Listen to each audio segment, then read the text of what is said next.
दोस्तों, नमस्ते दोस्तों, स्वागत है आपका आपके अपने यूट्यूब चैनल इंडियन क्लासेस में। जैसे कि आपको पता है साइंस की सीरीज चल रही है, इसका जो चैप्टर है आज का दूसरा लेसन है, जो कि हमारा पहला पार्ट हो चुका है। और बायोलॉजी की ब्रांचेस के बारे के जितने भी क्वेश्चन बने हैं उनको हम डिटेल से देखते हैं। ठीक है, तो आज का जो पहला क्वेश्चन है बहुत ही सिंपल क्वेश्चन है। ठीक है, उम्मीद करता हूँ आप लोग सब इसका आंसर देंगे। ठीक है, तो बोला गया है कि 10 तक तो हमने क्वेश्चन लास्ट लेक्चर में कर ही लिए थे। आज का जो क्वेश्चन है वो 11वां है। तो क्वेश्चन में बोला गया है जंतु विज्ञान किसका अध्ययन है। तो बहुत ही सिंपल क्वेश्चन है, आप इसका आंसर आसानी से कर सकते हो। तो इसका आंसर क्या होगा, जानवरों का अध्ययन। ठीक है, ऑप्शन नंबर डी। अब नेक्स्ट क्वेश्चन की बात करें। नेक्स्ट क्वेश्चन में दिया है कि विज्ञान की एक शाखा जो जीवन या पृथ्वी से परे मौजूद जीवन की संभावनाओं से संबंधित है, उसको क्या कहा जाता है। ठीक है, अब इसके ऑप्शन दिए। ऑप्शन में दिया गया है एंटोमोलॉजी, दूसरा ऑप्शन एक्सोबायोलॉजी, नेक्स्ट माइकोलॉजी और ऑप्शन डी जीवाश्म। अब देखो, इन सारी चीज़ों को हम डिटेल से देखेंगे। तो पहले इस क्वेश्चन का आंसर देखते हैं, आंसर क्या है। तो इस क्वेश्चन का जो आंसर होगा एक्सोबायोलॉजी, यानी ऑप्शन नंबर बी। ठीक, अब डिटेल में समझते हैं कि एक्सोबायोलॉजी में तो विज्ञान की वह शाखा है जो कि जीवन या पृथ्वी से परे मौजूद जीवन की संभावनाओं से संबंधित है। अब एंटोमोलॉजी है। एंटोमोलॉजी की अगर हम बात करें तो एंटोमोलॉजी शाखा के अंतर्गत कीटों का अध्ययन किया जाता है।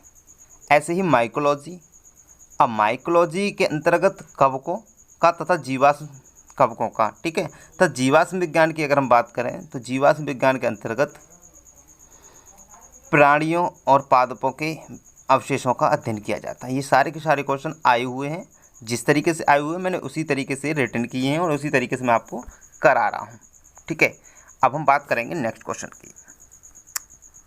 नेक्स्ट क्वेश्चन दिया है आपको, तत्वों और मानव जैसी प्रजातियों जैसे कि बंदर, वानर, वनमानुष आदि के व्यवहार का अध्ययन किया जाता है। इसमें आपके 4 ऑप्शन हैं, एंथ्रोपोलॉजी, एथनोबॉटनी, प्राइमेटोलॉजी, एपोलॉजी। तो इस क्वेश्चन का आंसर क्या होगा, कमेंट में करिएगा। तो इस क्वेश्चन का आंसर होगा ऑप्शन सी। ऑप्शन सी मतलब प्राइमेटोलॉजी। अब डिटेल से समझते हैं, इन 3 जो ऑप्शन शेष रह गए इनका मतलब क्या है।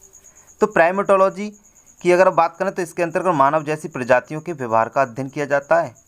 और लोक वनस्पतिकी, इसका मतलब क्या है, इसको बायोलॉजी में कहा था जैसे एथनोबॉटनी। एथनोबॉटनी को हम क्या कहते हैं, लोक वनस्पतिकी। ठीक है, तो वनस्पतिकी जो है ये वनस्पति विज्ञान की वह शाखा है जिसमें वनस्पतियों एवं लोगों के पारस्परिक संबंधों का वैज्ञानिक अध्ययन किया जाता है। अब एंथ्रोपोलॉजी की बात करें। एंथ्रोपोलॉजी विज्ञान की वह शाखा है जिसमें मानव के विकास, रीति रिवाज, इतिहास, परंपराओं से संबंधित विषयों का अध्ययन किया जाता है। ठीक है, इन सारे पॉइंटों को जो ये वर्ड दे रखे होते हैं इनके लिख लिया करें एक जगह और इनके सामने लिख दिया करें जो मैं बोलता हूँ इनके बारे में। ठीक है, अब 13 क्वेश्चन हो चुके हैं हमारे। अब हम बात करते हैं नेक्स्ट क्वेश्चन, हमारा 14वां क्वेश्चन। निम्नलिखित में से कौन सा मकड़ियों का अध्ययन है। बहुत ही सिंपल क्वेश्चन है, उम्मीद करता हूँ आप इसका आंसर दे देंगे। तो निम्नलिखित में से मकड़ियों का अध्ययन के बारे में अगर बोला है इसने, तो ऑप्शन दिए हैं आर्गोनोलॉजी, एंथ्रोपोलॉजी, एपियोलॉजी, साइनोलॉजी। ठीक है, अब ये क्या है कि विज्ञान की शाखा है। अब इसमें मकड़ियों का अध्ययन पूछा है, तो इस क्वेश्चन का जो आंसर बनेगा, मकड़ियों का अध्ययन तो आपको पता ही होगा, आर्गोनोलॉजी में हम करते हैं, इसका ऑप्शन ए आंसर हो जाएगा। अब डिटेल से समझते हैं। आर्गोनोलॉजी मतलब हो गया मकड़ियों का अध्ययन। एंथ्रोपोलॉजी मानव की संस्कृति या सभ्यता का अध्ययन। ठीक है, एपिकोलॉजी की अगर हम बात करें तो इसमें मधुमक्खियों का अध्ययन होता है। तो यहाँ पर स्टूडेंट बहुत कंफ्यूज हो जाते हैं कि मकड़ियाँ और मधुमक्खियाँ। तो मकड़ियों के अध्ययन की बात करेगा तो आर्गोनोलॉजी और मधुमक्खियों का अध्ययन की बात करेगा तो एपिकोलॉजी। ठीक है, अब एक ऑप्शन रह गया आपका साइनोलॉजी। साइनोलॉजी में कुत्तों का अध्ययन किया जाता है। किसका, कुत्तों का। तो आपको ये याद रहेगा, साइनोलॉजी में कुत्तों का अध्ययन किया जाता है। ठीक है, अब हम नेक्स्ट क्वेश्चन की बात करते हैं। सौरोलॉजी का अध्ययन है, सौरोलॉजी किसका अध्ययन है ये आप बताइएगा। तो इसमें ऑप्शन दिए हैं आपको मच्छर, छिपकली, तिलचट्टा और शाम। तो भाई इसमें आप दिखाई दे रहा है आपको कि इसका आंसर क्या होगा। ऑप्शन होगा बी, ऑप्शन बी मतलब छिपकली इसका आंसर हो जाएगा। अब इसका आंसर छिपकली होगा तो बाकी मच्छर का और तिलचट्टा का सांप की अगर बात करें तो इनको ऐसी चीज़ों को आप ज़रूर याद रखें। अब देखो सौरोलॉजी की बात करें तो छिपकली का अध्ययन है। अब एंटोमोलॉजी में कीट पतंगों का अध्ययन किया जाता है और सर्पेंटोलॉजी में सर्पों आदि का अध्ययन किया जाता है। इस तरीके के बड़ा आप याद रखें। इसके रिगार्डिंग ये सभी के सभी क्वेश्चन जितने भी मेरे ये हाथ के लिखे हुए आपको दिखाई दे रहे हैं ना, ये मैंने अपनी तरफ से डिज़ाइन नहीं किए हैं, कोई भी क्वेश्चन अपनी तरफ से नहीं लिखा है। सारे के सारे क्वेश्चन मैंने प्रीवियस ईयर उठाए हैं, ठीक है। और इम्पोर्टेंट क्वेश्चन होंगे जिन्हें मैं टॉपिक वाइज करा रहा हूँ, इकट्ठे भी करता हूँ, सबको टॉपिक में जोड़ता हूँ। टॉपिक वाइज जितने भी क्वेश्चन होते हैं मैं सबको आपको कराऊँगा, ठीक है। अब हम बात करते हैं नेक्स्ट क्वेश्चन की। लिखित दस्तावेज है जो एक मानव, ये डैश लगा हुआ आगे, यहाँ पर बताना क्या आएगा। लिखित दस्तावेज है जो एक मानव विज्ञानी संस्कृति का चित्रण दर्शाते अनुसंधान से तैयार करता है। तो इसका ऑप्शन दिया है एथनोग्राफी, कल्चरल रिलेटिविज्म, ठीक है, रिलेटिविज्म। और ऑप्शन सी है एथनोसेट्रिज्म और ऑप्शन डी है एथनोबॉटनी। अब बात करते हैं इसमें आंसर क्या होगा इसका। तो इसका जो आंसर होगा एथनोग्राफी, इसका आंसर होगा एथनोग्राफी। अब बाकी चीज़ों के बारे में समझते हैं। एथनोग्राफी लोगों और संस्कृतियों का व्यवस्थित अध्ययन है, ठीक है। और यह सांस्कृतिक घटनाओं का पता लगाने के लिए डिज़ाइन किया गया है, जहां शोधकर्ता अध्ययन के विषय को देखने के लिए समाज को देखता है। और ये जो सांस्कृतिक सापेक्षतावाद यानी कि कल्चरल रिलेटिविज्म, ठीक है, सांस्कृतिक सापेक्षतावाद, यह विचार है कि किसी व्यक्ति की मान्यताओं, मूल्यों और प्रथाओं को उस व्यक्ति की अपनी संस्कृति के आधार पर समझा जाना चाहिए, ठीक है। यानी अन्य की मानदंडों के खिलाफ निर्णय लेने के बजाय, ठीक है, इस बात को ध्यान रखना। एथनोबॉटनी वनस्पति विज्ञान की एक शाखा है। इसमें वनस्पतियों एवं लोगों के पारस्परिक संबंधों का अध्ययन किया जाता है, ठीक है। अब हम नेक्स्ट क्वेश्चन की बात करते हैं। नेक्स्ट जो क्वेश्चन है आपका,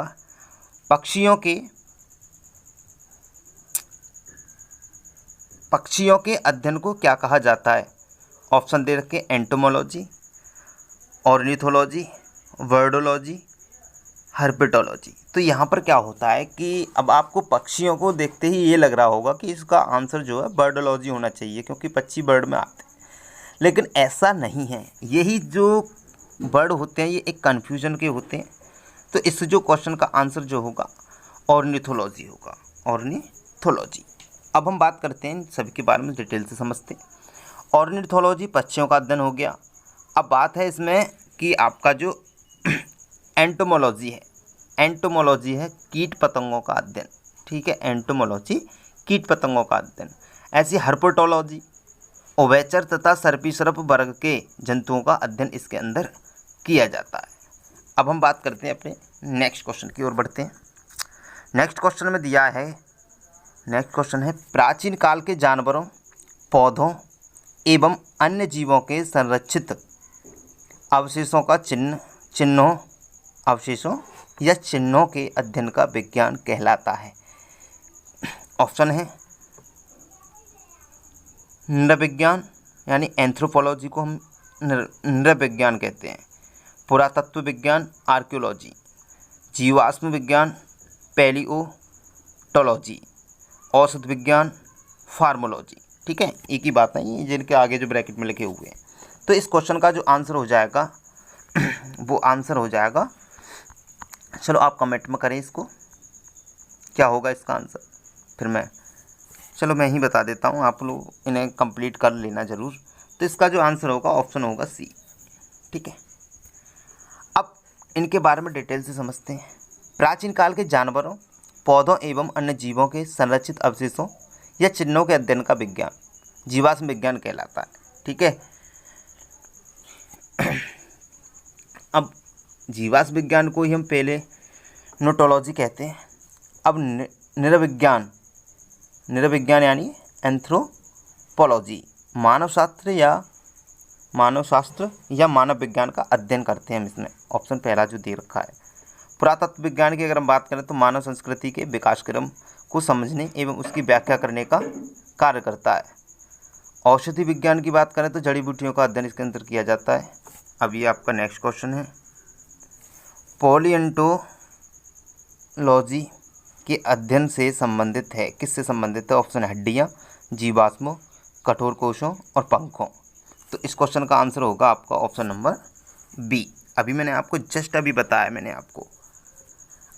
बताया, अभी जस्ट पहले मैं भी बताया था आपको कि देखो इसमें पूछा क्या है, पैलिएंटोलॉजी पूछा है, और पैलिएंटोलॉजी के बारे में मैंने आपको अभी बताया था। ठीक है, तो इसका आंसर क्या हो जाएगा? ऑप्शन नंबर बी, जीवाश्मों। ठीक है, अभी बताया था ना मैंने पैलिएंटोलॉजी के बारे में। तो मैं जो चीज़ें बताता हूँ आपको, इन चीज़ों को लिख लिया करें। ठीक है, जिससे हमेशा के लिए याद रहें।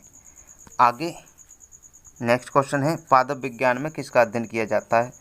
मानव शरीर संरचना, पौधों, शुद्ध मात्रिकी, मानव मनोविज्ञान। तो इस क्वेश्चन का आंसर हो जाएगा ऑप्शन बी, पादप विज्ञान में पौधों का अध्ययन किया जाता है। ये बहुत ही सिंपल क्वेश्चन है और ये ऐसे क्वेश्चन आपको आते भी हैं। तो ये भी क्वेश्चन आया हुआ है, ये कोई मेरी तरफ से क्वेश्चन डिजाइन नहीं किया गया है, साइटोलॉजी से हम कहते हैं।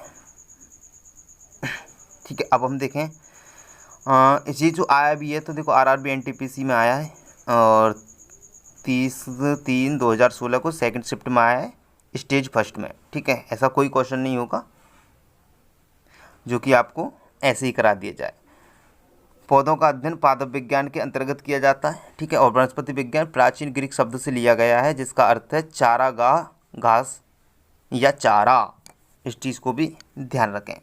ठीक है, तो आज के आपके क्वेश्चन यहीं समाप्त हो गए।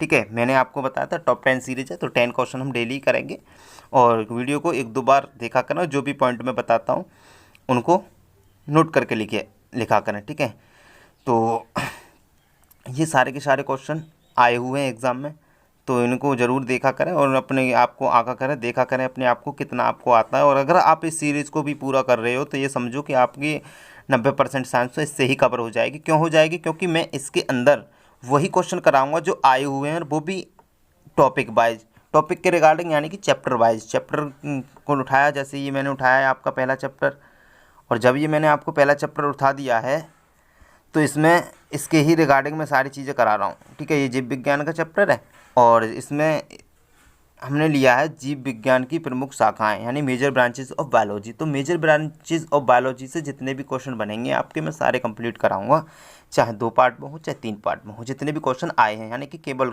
इंपॉर्टेंट क्वेश्चन, फालतू क्वेश्चनों पे टाइम वेस्ट नहीं करेंगे। ठीक है, आज की क्लास हम यही समाप्त करते हैं। Okay, bye bye, take care.